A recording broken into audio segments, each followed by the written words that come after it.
A tagging program started by the Coastal Conservation Association Alabama (CCA) in 2017 is providing coastal anglers with more information on movement and growth of speckled trout and redfish, according to David Rayner, staff writer for the Alabama Department of Conservation and Natural Resources (ADCNR).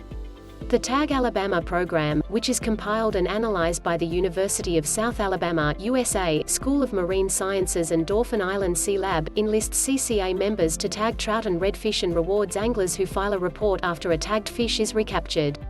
CCA Alabama Executive Director Blakeley Ellis and USA graduate student Dylan Kiene teamed up to provide instruction in safe tagging techniques and an update on tagging program data. Kiene said speckled trout seem to be constant travelers, but redfish are unpredictable. "We had one redfish tagged at Dauphin Island that went to Pensacola in about 30 days, Kiene said. "We had one redfish tagged near one of the islands in the Mobile River that went all the way to Lake Pontchartrain in Louisiana in 130 days.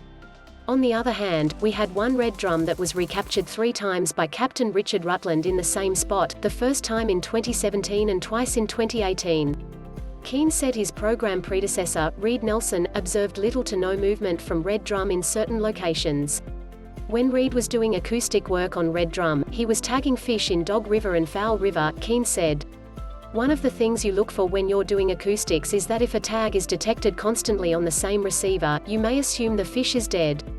That was what he thought until some of the fish were recaptured in the same spot. They were literally within 100 yards from the spot where they had been tagged. They had enough food. They were happy. But speckled trout are basically always on the move. You'll catch them in the same spots at the same time of the year, but they're always moving." New to the Tag Alabama program is the bull redfish tag that was handed out to participants last week. With the bull red tags, once we get enough of these out, it's going to be really interesting to actually see if these fish are going offshore where they're supposed to be spawning or going up into the delta, Kiene said. Ellis said CCA Alabama also recently approved funding for USA Marine Sciences to do a study on offshore bull reds with acoustic and satellite tags.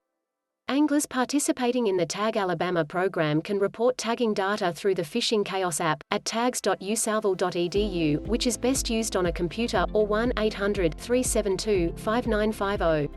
Kiene said the Fishing Chaos app blurs the angler's tag capture location data to keep that information private. Since its inception, Tag Alabama has tagged 2,615 redfish with 424 recaptures for a recapture rate of 16%, Ellis said. For speckled trout, 2,364 fish have been tagged with a recapture of 206 fish for a recapture rate of 8.7%.